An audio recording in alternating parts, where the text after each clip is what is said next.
दिखाते हैं सहकारी बैंकों की 2 दिवसीय राष्ट्रीय अधिवेशन की तस्वीरें।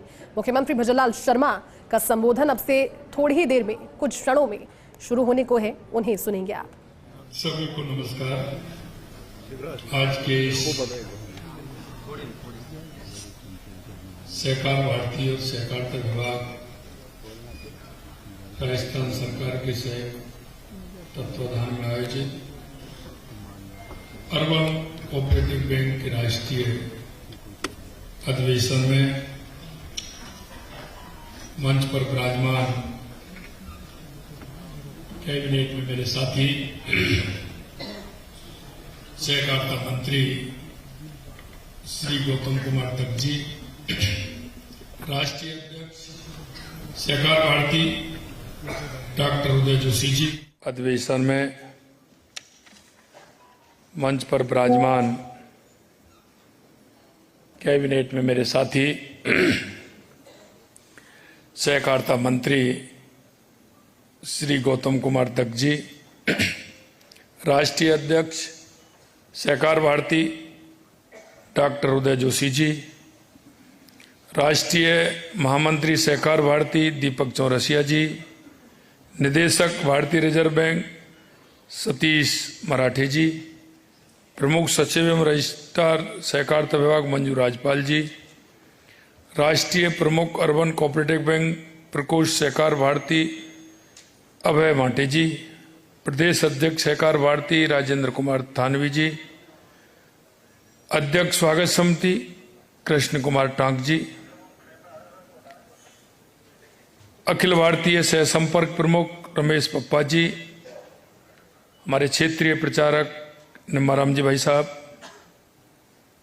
हमारे पालक और अखिल भारतीय अधिकारी अरुण कुमार जी जैन साहब, राष्ट्रीय संगठन मंत्री सहकार भारती संजय पाचपोर जी, राष्ट्रीय संगठन मंत्री क्रीड़ा भारती श्री प्रसाद जी मानकर साहब, हमारे बीच में आए माननीय मूलचंद जी भाई साहब, शिवलेरी जी भाई साहब, सुरेश जी भाई साहब, बाबूलाल जी भाई साहब, हमारे सांसद राज्यसभा राजेंद्र गहलोत जी और इस कार्यक्रम में आए सभी मेरे भाई और बहनों, सबसे पहले तो मैं आप सभी का स्वागत करता हूं, अभिनंदन करता हूं, वंदन करता हूं। आप सभी को मैं प्रणाम करता हूं, क्योंकि ये कार्यक्रम राजस्थान के अंदर कार्यक्रम है और मैं भी अब आपके बीच में सदस्य बन गया हूं, तो मैं भी आपके परिवार का सदस्य हूं। तो परिवार के सदस्य होने के नाते आप राजस्थान पधारे हैं, इसलिए आपका बहुत बहुत स्वागत, अभिनंदन। महाराष्ट्र, राजस्थान, गुजरात, गोवा, कर्नाटक, उत्तराखंड, उत्तर प्रदेश, जम्मू कश्मीर, आसाम, छत्तीसगढ़, हरियाणा, केरल, मध्य प्रदेश, नई दिल्ली, बिहार, आंध्र प्रदेश, तमिलनाडु, लगभग इसमें 550 प्रतिभागी इस कार्यक्रम में आए हैं। मैं आप सभी को दिल की गहराइयों से, क्योंकि आप राजस्थान पधारे हैं, मैं कहना चाहूँगा हमारे गौतम दत्त जी से कि कल तक तो अधिवेशन है, लेकिन राजस्थान में देखने को बहुत कुछ है। इसलिए मैं कहना चाहता हूँ गौतम जी से कि जहाँ वो राजस्थान के अंदर देखना चाहते हैं, जाना चाहते हैं, वो व्यवस्था भी उनकी करी है, जिससे कि पूरे राजस्थान में घूम करके वो सभी लोग जाएं। जयपुर तो आपने देखा है, लेकिन धार्मिक सर्किट भी हमारा राजस्थान में बहुत बड़ा है। इसके अलावा पर्यटन के क्षेत्र में भी राजस्थान अग्रणी है। आप सभी देखते होंगे, यहां लगता है कि पूरे देश की झलक राजस्थान में मिलती है। आप अगर रेगिस्तान देखना चाहते हैं तो वो भी देख सकते हैं, आप अगर झीलें देखना चाहते हैं तो वो भी देख सकते हैं, आप हमारे बड़े किले और महल देखना चाहते हैं तो वो भी हैं, आप अभ्यारण्य देखना चाहते हैं तो वो भी राजस्थान में है। इसलिए मैं कहना चाहता हूं इस संस्कार भारती के माध्यम से आपको राजस्थान आने का जो समय मिला है, हम आपसे यही कहना चाहते हैं, क्योंकि राजस्थान मेहमान नवाजी में भी बहुत आगे है। तो यहाँ का दाल बाटी चूरमा, यहाँ का जो मनोहार है, आप जाएंगे तो निश्चित रूप से आपको अच्छा लगेगा, ऐसा मेरा आप सभी से आग्रह है। सहकारिता परिवार के सम्मानित सभी सदस्यगण और अर्बन कोऑपरेटिव बैंक से जुड़े मेरे प्रिय साथियों, आज सहकार संगम के इस ऐतिहासिक अवसर पर आप सभी का मैं स्वागत और अभिनंदन करता हूं। आज हम अर्बन कोऑपरेटिव बैंक के राष्ट्रीय अधिवेशन में एकत्रित हुए हैं, तो मैं आज आपके सामने ये भी बताना चाहता हूं कि हमारी सहकार और सहकारिता की शक्ति से राष्ट्र निर्माण की दिशा में पहल का प्रतीक बन रही है। क्योंकि आपने देखा है कि सहकारिता के माध्यम से जो पंडित दीनदयाल उपाध्याय हमारे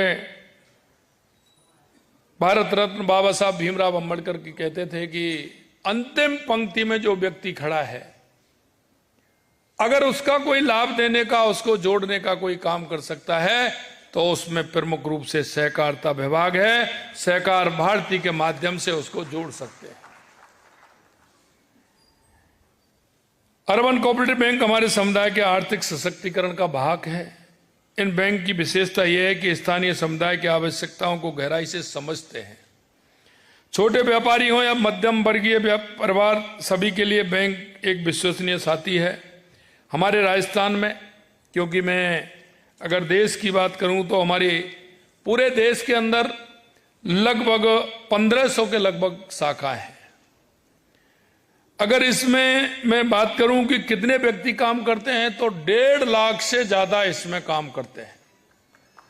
अगर इनका कुल मिलाकर के नहीं, ये 1.5 लाख हमारी शाखा हैं पूरे देश के अंदर। 1.5 लाख हमारी पूरे देश के अंदर शाखा है। काम करने वाले लगभग 1 करोड़ व्यक्ति हैं जो इसमें काम कर रहे हैं। कितना बड़ा परिवार है हमारा, और उसके माध्यम से हम सहकारिता और अर्बन कोऑपरेटिव के अंदर हम काम कर रहे हैं। इसी तरह राजस्थान के अंदर हम देख रहे हैं, तब से लेकर इतिहास, आजादी से पहले का इतिहास है हमारा अर्बन कोऑपरेटिव बैंक का। इस संस्था में विकास के कई आयाम भी स्थापित किए हैं। राजस्थान में सहकारिता सोसाइटी एक्ट 2001 में पंजीकृत 37 अर्बन व नागरिक सहकारी बैंक हैं। Multi state cooperative society act 2002 में पंजीकृत 4 अर्बन सहकारी बैंक काम कर रहे हैं, और इन बैंकों को 236 शाखाएं राजस्थान में कार्यरत हैं। इन बैंकों की सदस्य संख्या 4.5 लाख से भी अधिक है, जो सीधे तौर पर बैंकों से जुड़े हुए इनकी आवश्यकता के अनुसार बैंकिंग सुविधाओं का उपयोग कर रहे हैं। इन बैंकों ने छोटे उद्यमियों, दुकानदारों, कारीगरों, मध्यम वर्गीय परिवारों को आसान ऋण उपलब्ध कराने में अहम भूमिका निभाई है। मैं आपसे इतना कहना चाहता हूं, यह जन कल्याण को लेकर के हमारा सहकार भारती जिस तरह से काम करता है, मैं आपसे इतना ही कहूंगा कि देश के यशस्वी प्रधानमंत्री नरेंद्र मोदी जी के नेतृत्व में सहकारिता का अपने स्वर्ण काल से गुजर रहा है। आप देख रहे हैं कि जिस तरह से सहकार से समृद्धि की परिकल्पना को साकार करने के उद्देश्य से 6 जुलाई 2021 को पृथक से सहकारिता मंत्रालय की स्थापना की गई। यह पहली बार हुआ है। केंद्रीय सहकारिता मंत्री आदरणीय अमित शाह जी के नेतृत्व में सहकारिता क्षेत्र को सशक्त बनाने हेतु कई नई पहलों को ऐतिहासिक योजनाओं की शुरुआत भी हुई है। हाल ही में केंद्र सरकार ने देश में पहला विस्तृत राष्ट्रीय कोऑपरेटिव पॉलिसी देश को समर्पित किया है।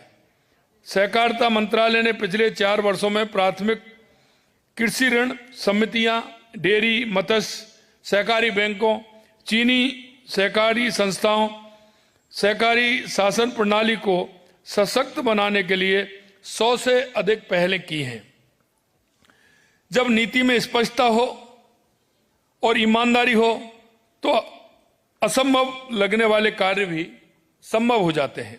आज सहकारिता के क्षेत्र में पारदर्शिता और जवाबदेही सबसे महत्वपूर्ण बात है। कि लाभार्थी तक पहुंचने वाला प्रत्येक रुपया सीधे उसके खाते में पहुंच रहा है, वो भी बिना किसी भ्रष्टाचार के। कांग्रेस के शासन में कांग्रेस के 5 वर्षों में सहकारिता क्षेत्र की उपेक्षा की गई थी, लेकिन हमारी सरकार ने आने के बाद ये स्थिति पूर्णतः बदल रही है। हमारी सरकार ने हर योजना में समय सीमा निर्धारित किया है। हमने सहकारिता को राजनीति से ऊपर उठाकर जनकल्याण के माध्यम इसमें बनाया है। हम सहकारिता को अगर ठीक से करेंगे तो हमारा जो जन है उसका कल्याण उसमें होगा। जितने लोग उससे जुड़ेंगे, जितना उससे सुविधा मिलेगी, निश्चित रूप से उनका जीवन स्तर ऊपर उठेगा। छोटे कारोबारी हों, स्वयं सहायता समूह हों, सबकी उन्नति के लिए कोऑपरेटिव बैंक को सशक्त होना अति आवश्यक है। इसलिए हमारी सरकार आपकी परेशानियों को दूर करने के लिए हर संभव कार्य कर रही है। कोऑपरेटिव बैंक का कार्य क्षेत्र काफी बड़ा एवं महत्वपूर्ण है। विश्व की सबसे बड़ी विकेंद्रीकृत अन्न भंडारण योजना अंतर्गत कमुडवाली पैक्स में गोदाम, प्रसंस्करण यूनिट व कस्टम हायरिंग केंद्र प्रारंभ किया गया है। पैक्स कंप्यूटराइजेशन योजना में 5,500 पैक्स को लाइव किया गया है।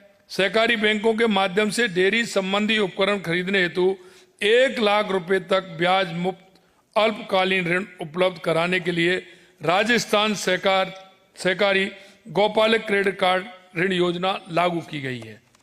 इस योजना के तहत पात्र गौपालकों को 3 से 75 करोड़ रुपए का ऋण स्वीकृत किए गए हैं।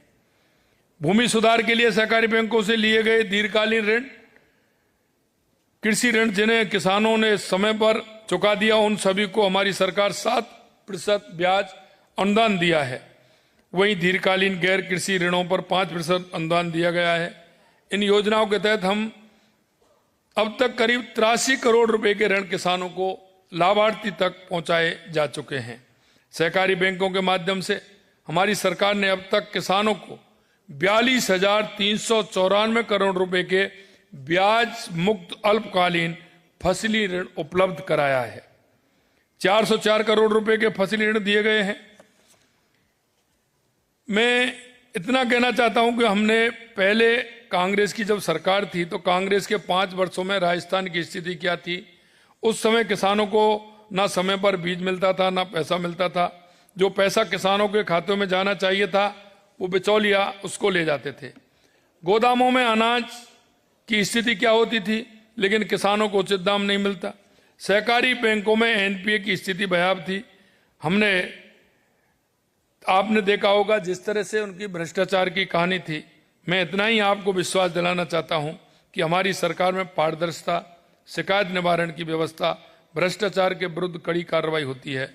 यह परिवर्तन केवल नारों से नहीं, यह परिश्रम से होता है। आपने देखा होगा लगातार हमारी सरकार, चाहे हमारी वो राजीव का की बहनें हों, उनके सहयोग के लिए भी काम कर रही है।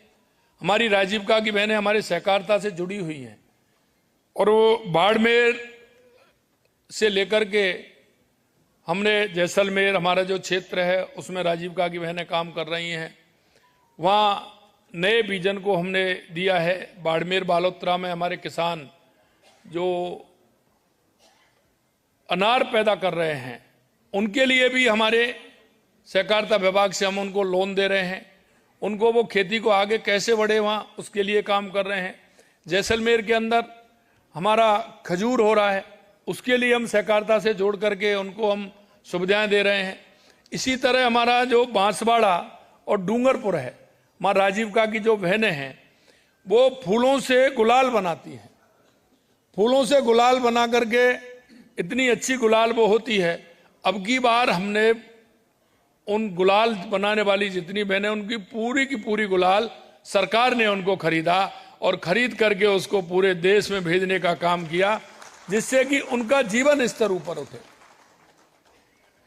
इसी तरह से आपने देखा होगा हमने डेयरी में भी हम लगातार काम कर रहे हैं। हमने लगा डेयरी हमारी अभी मुनाफे में चल रही है। इसके लिए भी हमारी जो बहनें हैं जो गाय भैंस पालती हैं और डेयरी पर दूध देती हैं, उनके लिए भी हमने सुविधा देते हुए 5 रुपए लीटर हमने अनुदान देने का काम किया है। जिससे हमारे अंतिम पायदान पर खड़ी हमारी जो बहनें हैं, जो भाई हैं, जो क्योंकि कृषि के साथ दूसरा अगर कोई है जो उसको साथ लेकर के चलता है, किसान को मजबूत कर सकता है, तो वो पशुपालन होता है, डेयरी होता है। तो हमने डेयरी को उसके साथ जोड़ते हुए उन बहनों को 5 रुपए लीटर का अनुदान दे करके उनके जीवन स्तर को कैसे उठाया जाता है, वो भी काम हम कर रहे हैं। हमने गौपालक क्रेडिट कार्ड, और गौपालक क्रेडिट कार्ड में ये नहीं है कि कोई हम उसको जमीन रखते हैं उसमें कि कोई उससे वो मांगते हैं। क्रेडिट कार्ड जो किसान क्रेडिट कार्ड होता है, उसके ही आधार पर हम उसको 1 लाख रुपए गौपालक क्रेडिट कार्ड देते हैं, और वो भी बिना बहुत ही कम ऋण पर उसको देते हैं, जिससे कि उसके घर में गाय भैंस रहेगी तो आने वाली पीढ़ी भी हमारी मजबूत रहेगी और हमारे उस किसान का वो सहारा बनेगी। तो उसके लिए भी लगातार हम काम कर रहे हैं। मैं आपको इतना कह सकता हूं कि अभी सहकारिता के क्षेत्र में हमने एक निर्णय और किया है, क्योंकि सहकारिता की जो हमारी शाखा है वो बहुत कम है। हमने कहा है कि जितनी भी हमारी पंचायतें हैं, हम वहाँ सहकारिता का जीएसएस वहाँ हम खोलेंगे, हमारी एक बैंक की शाखा वहाँ होगी, जिससे कि हमारे सभी किसान उससे जुड़ पाएं, उनको खाद और बीज भी समय पर मिल पाए, कोई और भी काम उसमें वो कर सकते हैं। इसलिए हमें निर्णय लिया है कि हर पंचायत में हमारी सहकारिता की शाखा होगी, जिसके माध्यम से हम वहाँ काम कर सकते हैं। हमने ये भी कहा है, और मैं कहना चाहता हूं हमारे अर्बन कोऑपरेटिव बैंक के सभी साथियों से कि हमारा अर्बन क्षेत्र भी बड़ा है। इन दिनों हमारी नगर पालिकाएं बड़ी हैं, नगर परिषद बड़ी हैं, आप जिलों तक हैं। इसलिए मैं कहना चाहता हूं आप नीचे उन क्षेत्रों में भी आए। हम आपको किस तरह से हमारी सरकार और आपको सुविधा दे सकती है, जिससे कि आप हमारे जो अंतिम पंक्ति में बैठा है उस व्यक्ति को जोड़ करके उसको सुविधा दे सकती है।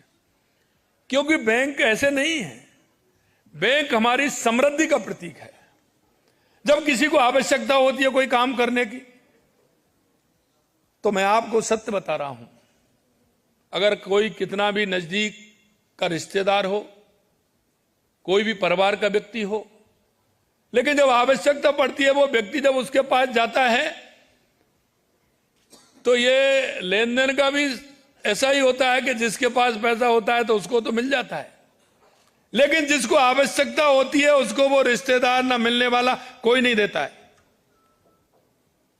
उसको अगर कोई सहयोग करता है तो हमारी ये अर्बन कोऑपरेटिव बैंक और बैंक के माध्यम से कोई भी बैंक अगर सहयोग करती है तो उसका जीवन स्तर ऊपर उठता है, वो कोई भी काम करता है। आज आप सभी हैं, उद्योग चलाने के लिए आपको ऋण चाहिए, कोई भी उद्योग हम लगाते हैं तो हमारे को आवश्यकता होती है। कोई भी खेती का इक्विपमेंट खरीदते हैं तो उसके लिए भी ऋण चाहिए। हम कोई भी अगर छोटी दुकान खोलेंगे तो उसके लिए भी पैसा चाहिए। मैं इसलिए कहता हूं सहकारिता हमारा समृद्धि का रास्ता दिखाता है, और ये सहकार भारती के माध्यम से हम हमारे राष्ट्र को किस तरह से मजबूत कर सकते हैं, उस तरह से हमें कदम उठाने का काम करना है। निश्चित रूप से मैं धन्यवाद देना चाहता हूं अर्बन कोऑपरेटिव बैंक के सभी हमारे साथियों को कि उन्होंने एक अच्छा कार्यक्रम राजस्थान के अंदर किया है। यह कार्यक्रम हमारा छोटे छोटे ग्रुपों में हमारा कार्यक्रम उस क्षेत्र में भी होना चाहिए। हम उन लोगों को, उद्योगपतियों को जोड़ करके, या हम ऐसे लोगों को जोड़ करके जिनको काम की आवश्यकता है, हमारे काम को हम आगे कैसे बढ़ा सकते हैं। हमारा काम, बैंक का काम तो आगे बढ़ता ही है, लेकिन हमारा उसका इफेक्ट नीचे तक कितना हुआ है। हम उस आवश्यकता वाले को, जिसको आवश्यकता है, उसको हमने कितना ऋण दिया है, हमें यह भी महसूस करना है। और जब वो लोग, आप उनके पास जाओगे तो निश्चित रूप से उनको लाभ मिलेगा, और उस लाभ का फायदा ये होगा कि हमारे वो बैंक का परमानेंट सदस्य बनेगा, परमानेंट लेने देने वाला मिलेगा, तो हमारी बैंक भी आगे बढ़ेगी और हमारा काम भी आगे बढ़ेगा। हम क्या करते हैं कि पहले देखते थे कि आपका उस बैंक में खाता है क्या, बैंक में खाता खुलवाने के लिए भी बैंक के किसी पूर्व खातेदार की स्वीकृति होना आवश्यक था, हम देखते थे। लेकिन आज मैं ये बात कहना चाहता हूं आपसे, कोई भी अगर खाता खुलवाने के लिए आता है तो वो सीधे खाता खुलवा सकता है। यह बहुत बड़ी सुविधा हुई है और उसको हम किस तरह से जोड़ते हैं, जोड़ करके उसके जीवन में एक नई खुशहाली ला सकते हैं। आज का ये अधिवेशन केवल एक बैठक नहीं है, बल्कि ये भारत के सहकारी भविष्य का रोड मैप निर्धारण करने वाला ऐतिहासिक मंच है।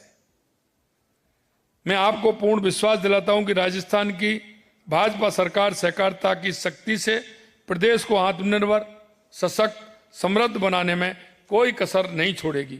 आइए हम सब मिलकर ये संकल्प लें कि सहकारिता से समृद्धि, आत्मनिर्भरता और राष्ट्र निर्माण का हमारा ये महान अभियान निरंतर आगे बढ़ता रहे। हम सभी इसका सहयोग करते रहें और हम जनमानस में अपना जो विचार है उसको छोड़ें। मैं ऐसे लोगों से भी मैं कहना चाहता हूं, क्योंकि हम जिस तरह से सहकारिता से समृद्धि के लिए हम हर क्षेत्र में काम कर रहे हैं, राजस्थान के अंदर भी हर क्षेत्र में काम हो रहा है, लेकिन कुछ लोग हैं जो आजादी के बाद जिस तरह से उनका रवैया रहा है, उन्होंने भ्रष्टाचार और तुष्टीकरण के आधार पर हमेशा काम किया है। मैं आपको यह भी बताना चाहता हूं कि कल हमारी सरकार ने जबरन धर्मांतरण के खिलाफ एक कड़ा कानून लेकर आई है, जिसे कल विधानसभा ने पारित किया है।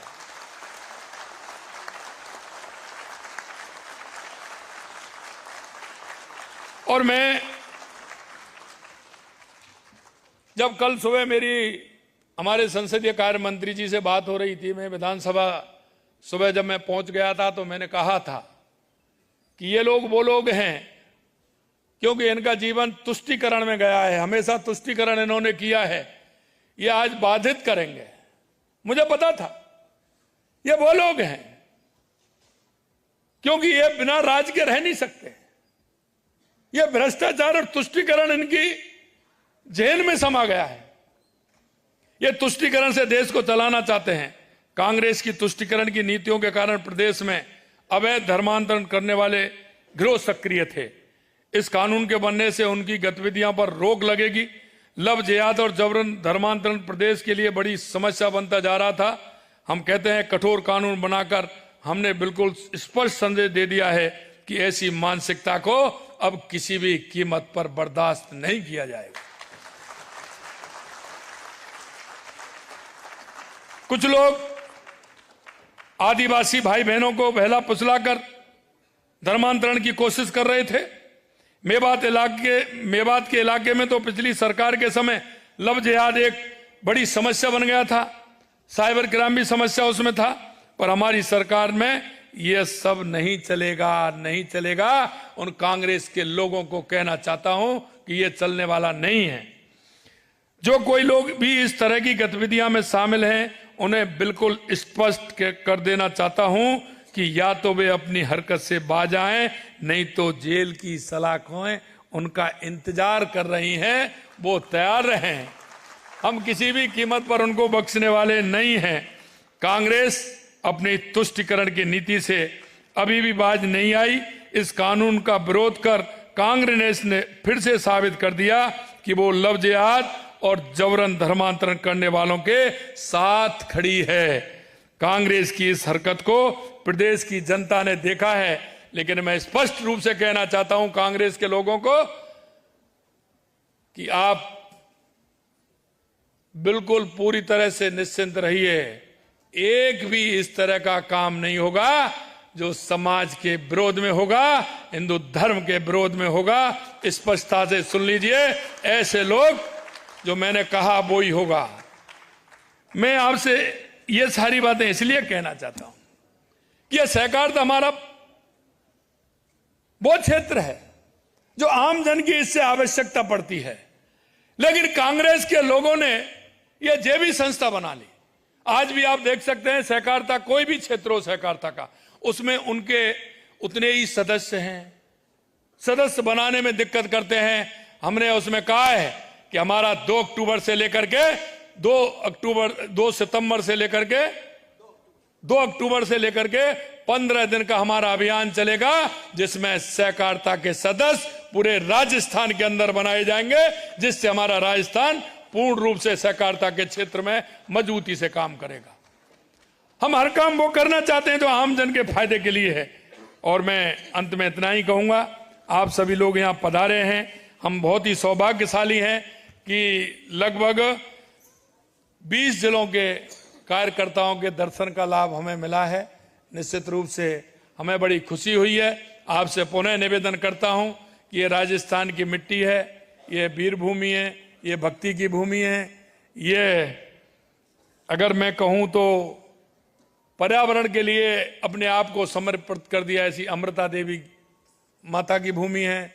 यहाँ ये पन्नाधाय माता की भूमि है। इसमें आप आए हैं, निश्चित रूप से पुनः आपका अभिनंदन, स्वागत, और राजस्थान की खुशबू को लेकर के आप जाएंगे। इतना ही मेरा आप सभी से आग्रह है कि आप आएं और आराम से राजस्थान में घूम करके जाएं, देख करके जाएं। इस आशा और विश्वास के साथ आप सभी को बहुत बहुत धन्यवाद। जय हिंद, जय भारत, जय राजस्थान, जय सहकार भारती।